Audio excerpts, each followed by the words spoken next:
Well, hot damn. Yo, McKlusky, you're a piece of shit. McKlusky smirks. Want some advice, moron? Of course you don't. You're a Shadowrunner and you live by your own rules, don't you? I suggest you keep your smart-ass remarks to yourself this time, Elf. Mr. Telesterian isn't some street meat you can impress or intimidate.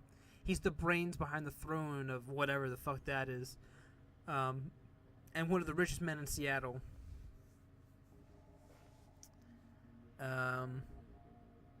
And he holds your leash, right, McKlusky? You his lapdog? His eyes say, I'd love to kill you now, but his mouth continues its smirk. I got one of the richest and most powerful men in the Pacific Northwest taking care of me, dumbass. What do you got? Indigestion? You're dumber than I thought. Enjoy your chat. I'll dispose of your body later. I got indigestion, okay? Is that a problem? Alright. The fussy elf with the air of a Victorian butler studies you from toes to the tips of your pointed ears before he speaks. Mr. Telesterian is expecting you. You will find him in his office. Thank you, Jeeves. He is not amused. Delighted to be of service. You may wait here a few moments to gather yourself before you enter Mr. Telesterian's office. Some people find that they need time to prepare themselves before meeting an elf of his stature. However, the upstairs is off limits to you, and the library is occupied at the moment. Do not tarry, though. Mr. Telesterian is not one to be kept waiting long. Thanks, Jeeves. Holy shit, is that Algernon? What? What are you doing here, friendo? There's a twinkle in Algernon's eyes that wasn't there when you spoke to him in the Seamstress Union. It's good to see you again. There's much to do. Okay, my magical friend. Explain yourself here, friendo. No, I do not explain. I provide a service. Seek me out after you've spoken to James Telesterian. Perhaps I can be of service again. Oh, go on. I guess I can't go upstairs because he told me not to. How stupid. And I don't see a way to get into the library, so I guess I gotta walk in here and talk to the old stiff bird himself. As you approach, James Telesterian III looks up from the computer screen built from the surface of his desk and assesses you, calculating and cold. A practiced smile comes to his face. He vibes the kind of rich you don't want to get from Trivid. It's not the clothing or the trappings or the bow before your betters mansion. It's something else. The feeling that you're being categorized as a resource or liability or a pawn. I've been reviewing the results of your visits to my Seattle office last night. I admit they are impressive. You've generated a considerable amount of damage to my office complex, killed or wounded many of my security personnel, and cost my vice president of security his job. In 24 hours, you've accumulated me quite a bill. How do you intend on settling your debt? Would you take a check? You already confiscated the container I took. I have no bar. Would you take a check? I understand humor. I do not appreciate it, but I understand its uses. Yours was not a good use of humor, however. It neither charmed me, disarmed the tension, nor infuriated me to the point of providing you a quick death. Before you attempt any more of your lowbrow monkey shines? What kind of racist thing is that? I'll lay out your tactical situation. You have but one piece of information which might be used as a bargaining chip in the little time you have left to live. Why you took what you took. I'm interested to know why you and your team of criminals fought your way through my security teams up to my private office to access the Matrix and uncover the location of a simple research project. It goes like this. Your half-brother, Sam Watts, hired me to find his own killer. He had a dead man switch. When I find the killer, I get paid. The most protected item is usually the most valuable. That's why I took it. I might as well go straight with this guy. I took the Aegis sample to kill a giant insect spirit. I find your bluntness somehow refreshing. He touches a button on the desk. Mr. Kuoth, please ask my daughter to join us. Oh shit, it's her. The young pretty elf has dark circles under her eyes and a haunted expression on her face. She recognizes you instantly, even though we have new threats. It's you! You're the woman who helped me escape from the Universal Brotherhood. How did you get in here? Telesterian cuts in quickly. Thank you, Marie. You have confirmed the identity of your rescuer and given me reason to forgive her for her trespasses against me. Sup.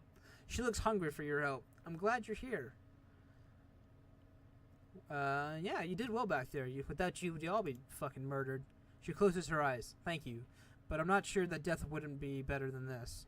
I can't sleep at all. I'm afraid that this is a dream and that I'll wake up from and still be in there with the bugs.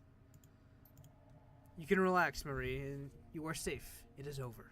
No, it won't be over till they're all dead. She shudders. You didn't see them. You don't understand. You don't understand, Dad. You just don't get it. You and those men who flew in here, all you is talk. It's just like you to form a committee, Father. I would snap, but I don't know if it'd pick up on the mic. I think whatever. I knew that someone had to take action, and that's why I got Harkham involved.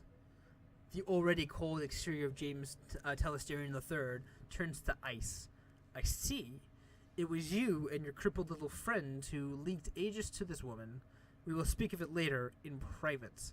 Now then, Belle, there are people I wish you to meet, the committees my daughter alluded to. This is a rare opportunity for women of the streets such as yourself. I urge you to behave. We will adjourn to the library. Sounds like I don't have much of a fucking choice here, Fredo. Not if you wish to draw another breath, no.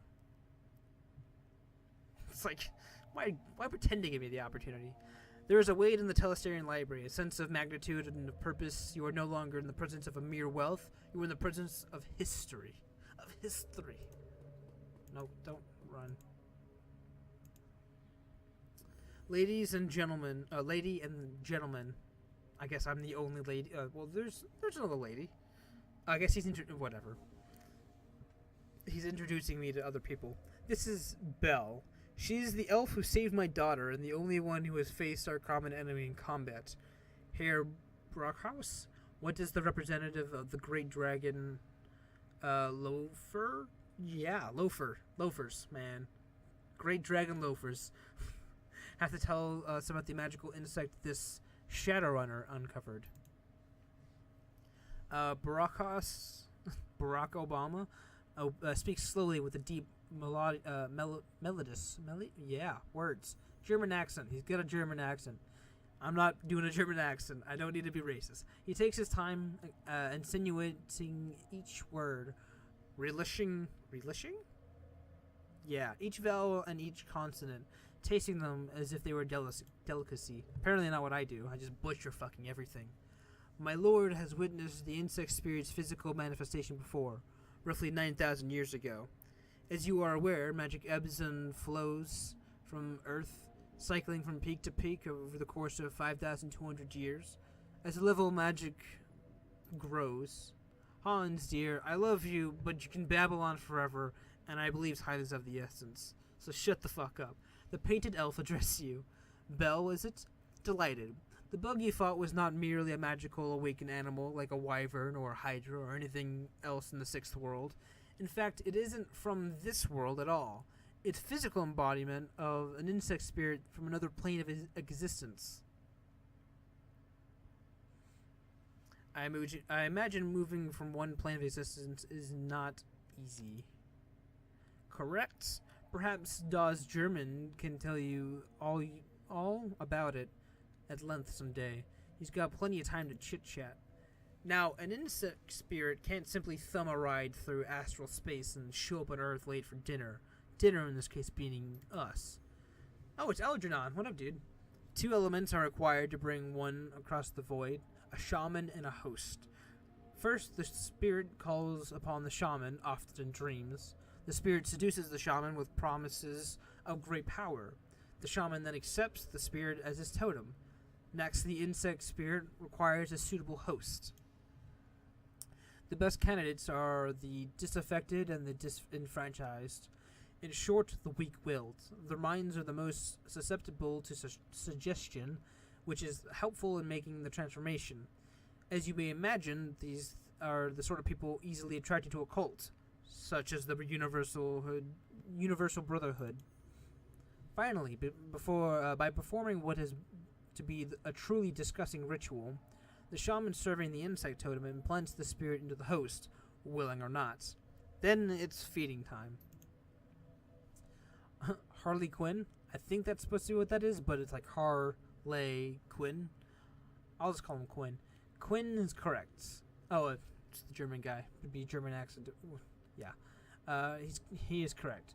The insect spirit will then slowly consume its host while transforming it into the spirit's own insectoid body, thus manifesting itself fully onto this plane.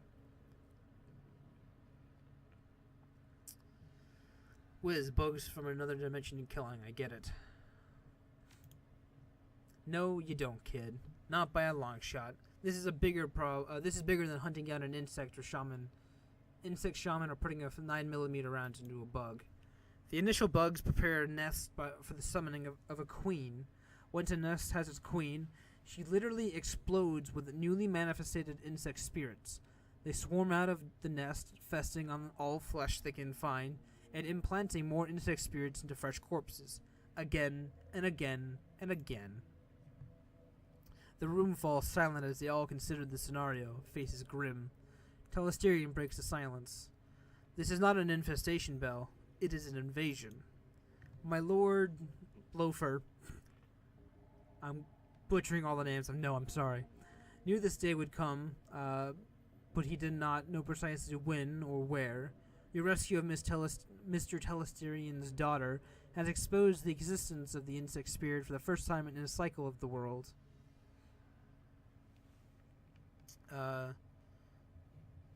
So you're early to the party this time. That gives you the upper hand, right?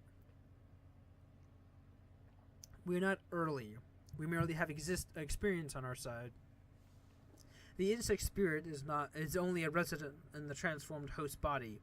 Conventional weapons can hurt the body and expose the spirit, but the spirit itself cannot be destroyed by mundane means. Hence, Project Aegis. Herr Telesterian's biotechnology and agricultural division worked with the Lord whatever, blah blah blah. The Lord's engineers and there you go. The Lord's engineers, just fucking chop out words because I can't say it. Good. And design Project Agents to destroy the insect spirit once it was released from its host. The formula of fluorescing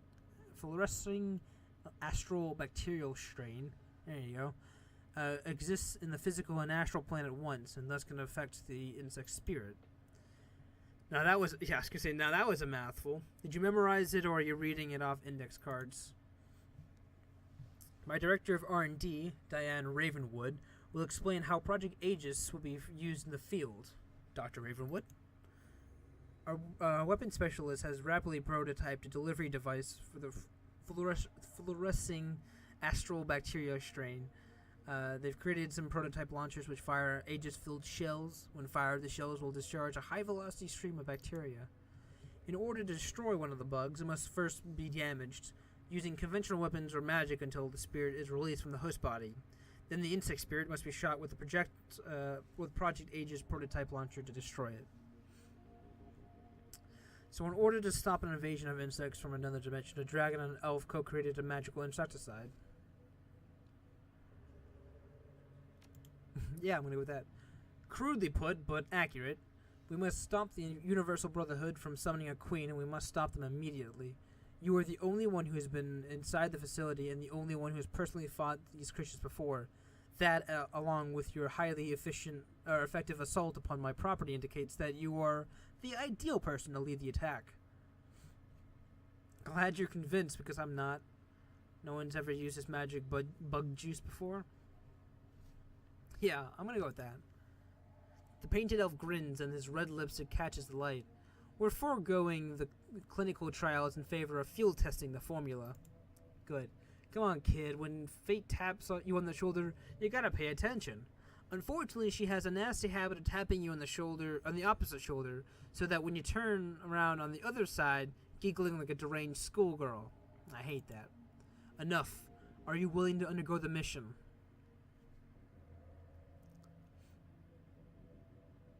You had me at killing bugs. Bring it, not lead in assaults. I mean, I have to get it. I have to kill the bugs in order to get to Jessica, don't I?